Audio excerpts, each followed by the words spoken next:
In this lecture, we will start a new topic, that is a complex integration. So that is very beautiful topic, complex integration. So in order to understand that topic, so we will discuss some examples, some definitions. So first definition, that is a domain. So I am going to start complex integration. So this is a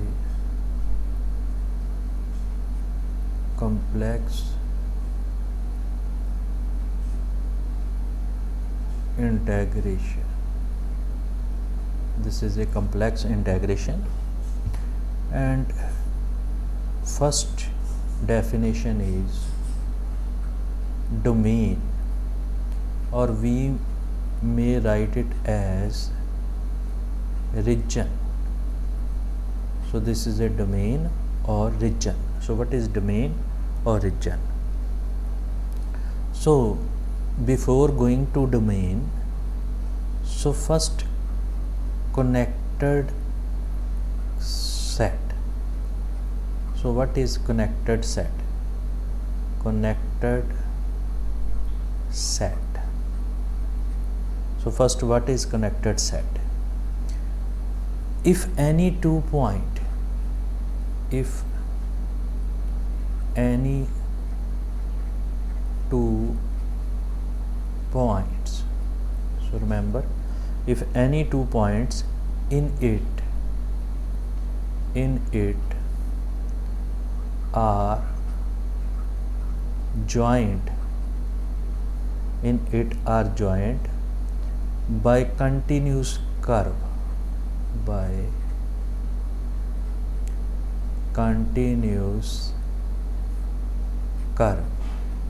are joined by continuous curve, all of whose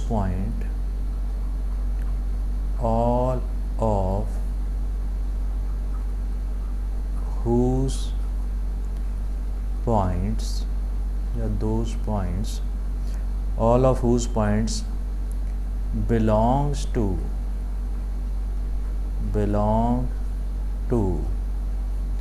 that set.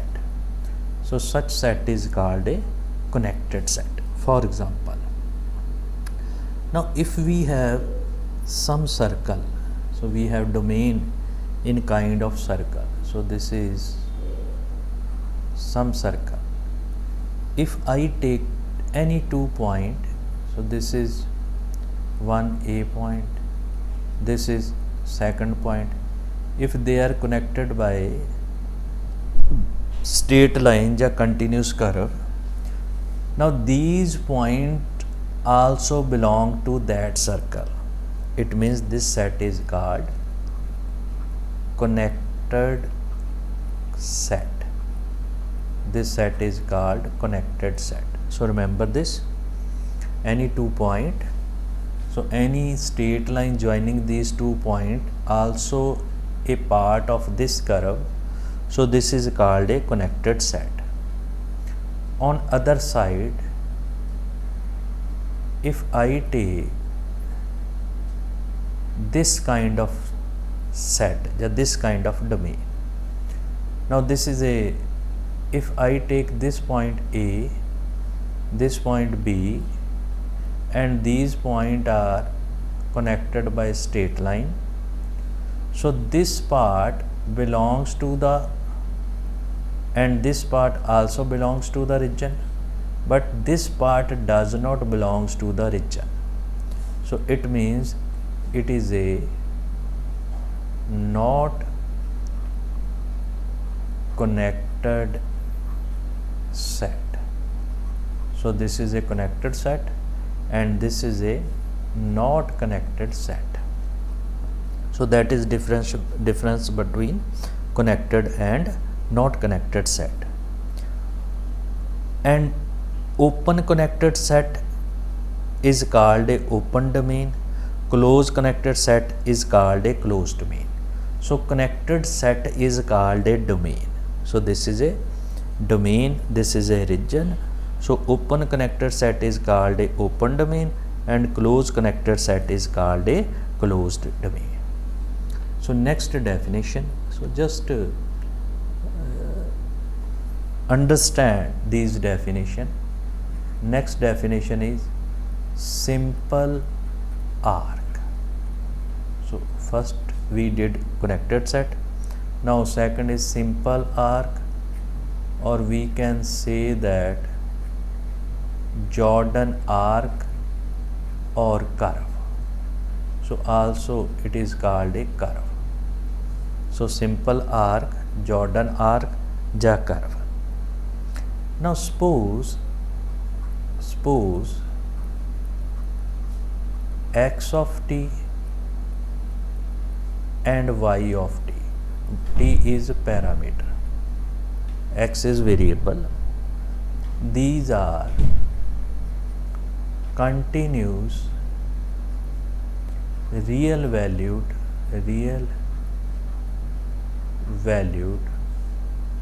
function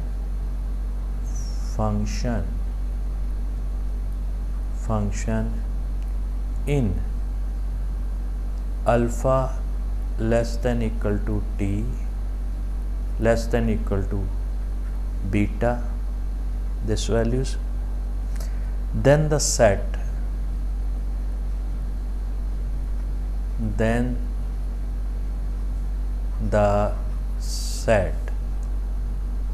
z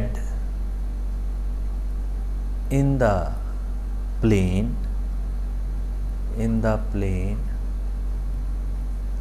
is determined by equation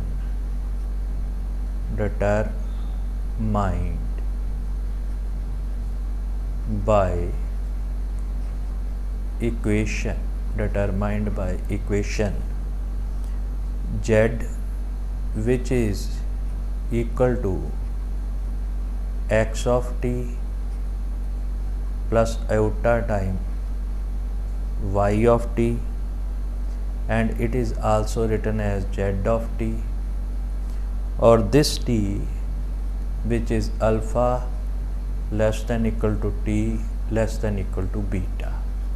So this values. So this is called a continuous arc. So this is called a continuous arc. So the definition of continuous arc is z of t, which is equal to x of t plus iota y of t, and x of t and iota y of t are the continuous function. So this is called a continuous arc. If the end point are equal, then it is called closed arc, otherwise it is a simple arc. So if at the end point z of alpha which is equal to z of beta, then this arc is called Jordan closed arc. So this is a Jordan closed arc. So this is called a closed arc, or it is also, if the end point are equal, so this is, if this is a arc, so closed arc is this end point is connected to this, means this is a closed arc. So it is a continuous, and also if the end point are equal, z alpha is equal to z beta, so it is called a closed arc. Now contour, next word is contour. So what is a contour? First, contour is a, what is a contour? Contour is a chain of finite number of regular arcs. So continuous chain of, what is contour? Contour is a continuous chain of finite finite number of arcs is called contour. So it is a continuous chain of finite number of regular arcs, or we can also say that simple arc. Next is simple closed contour. If the end point are equal, means z alpha is equal to z beta, so these are called closed contour. So this is closed contour. Now next is, now this is closed contour and also this is closed contour. This is a closed contour, this is closed contour, also this is a closed contour, but it is a simple closed contour. Simple closed contour. Simple closed contour means if it does not intersect with itself. Now here at this point it intersect at this point, but here it does not intersect with itself. So what is the definition of simple closed contour? Simple closed contour is a simple closed contour is a simple closed contour is a closed contour is a closed contour if it does not intersect with itself. If it does not intersect with itself, then it is called a simple closed contour.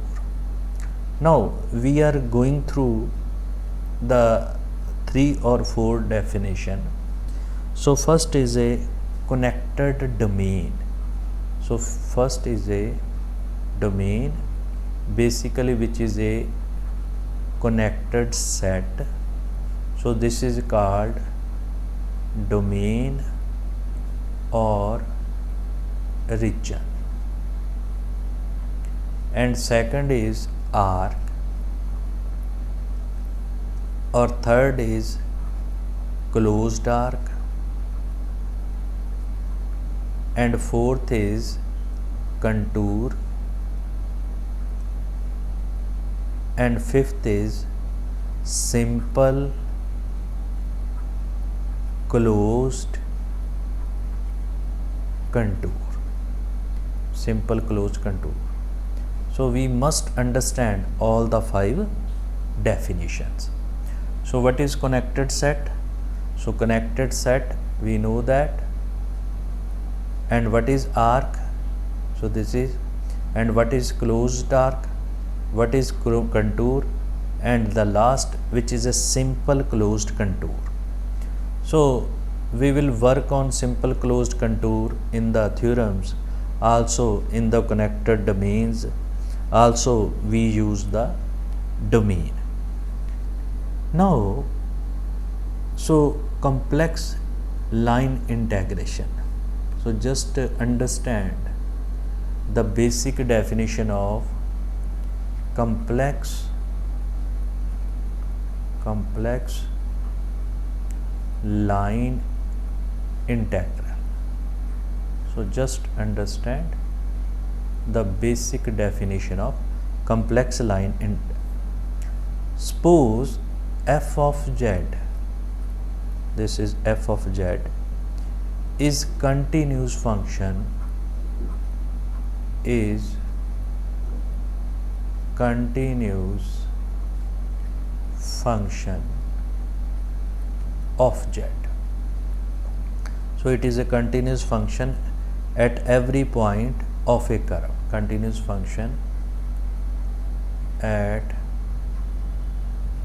every point on curve C. So this is a continuous function on every point on a curve C. This values. C, curve C of finite length. So remember, its length is finite. So it is a curve C of finite length. Now divide this curve into n part. So divide C into n parts by z0, z1, z2, continue zn minus 1, zn. So this is divided into n part. If we divide the curve into n part, then it will have a n plus 1 point. Now geometrically, if we see that, suppose this is a two-dimensional space. So this and this. So this is a two-dimensional space. This is x-axis and this is y-axis, and this point is suppose z0 point, and this point is suppose zn point. This is zn point. Now and this curve, suppose this curve is going in this way. So this is curve. So we divide this curve into n plus 1 part. This is z0. Suppose this is z1. Suppose this is z2. Suppose next is z3. This is z3, and so on. This is zn minus 1. So this is a zn. Now this part, this difference, so this is denoted by exile 0, exile 1, exile 2. So we divide this curve, this is curve from z0. So if I take this point as A and this point as B, so this curve from A to B divide into n part, or in this part z0. So I take z0 which is equal to small a and zn which is equal to small b.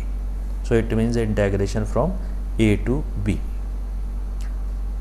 Now this z0, z1, this is a arc, this is a curve.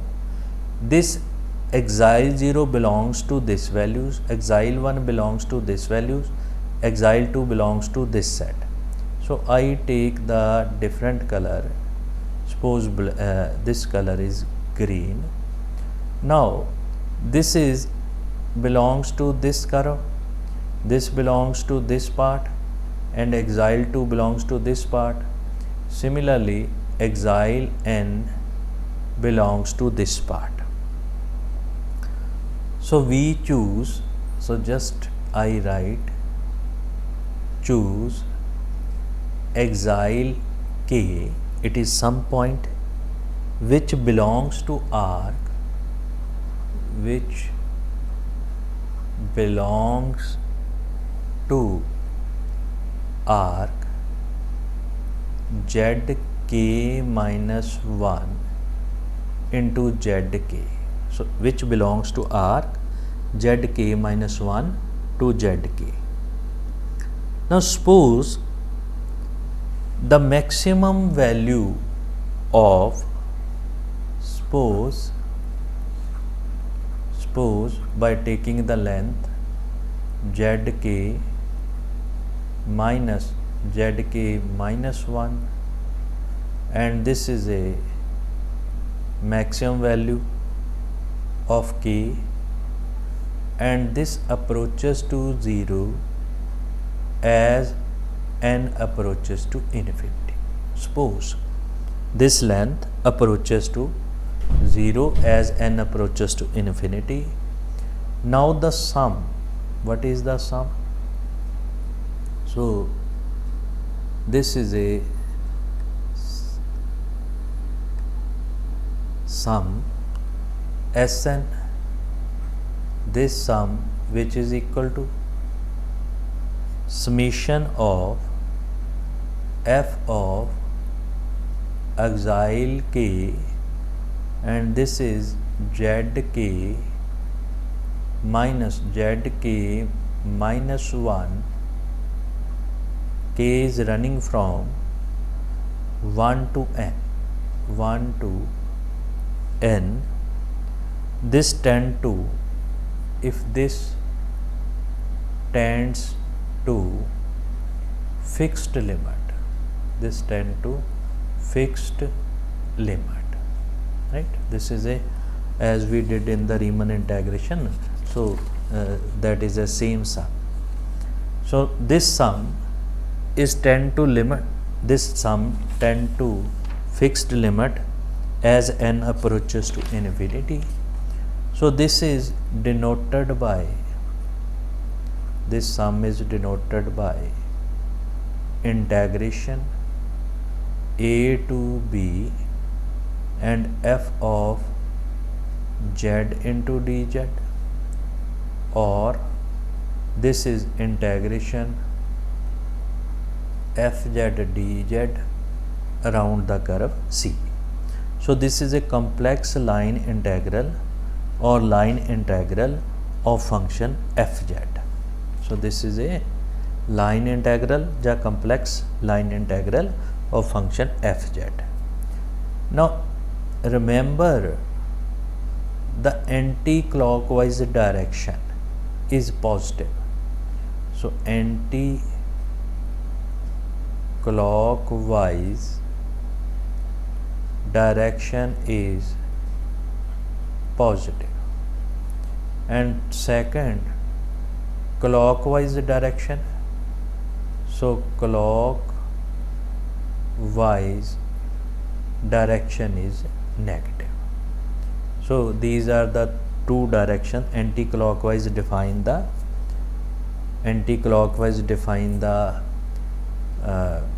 positive direction, and similarly clockwise define the negative directions. After that, we have lot of important integrations, important theorems. For example, Cauchy-Gauss theorem, Cauchy theorem, Cauchy integral, and many other theorems. So that we will discuss in the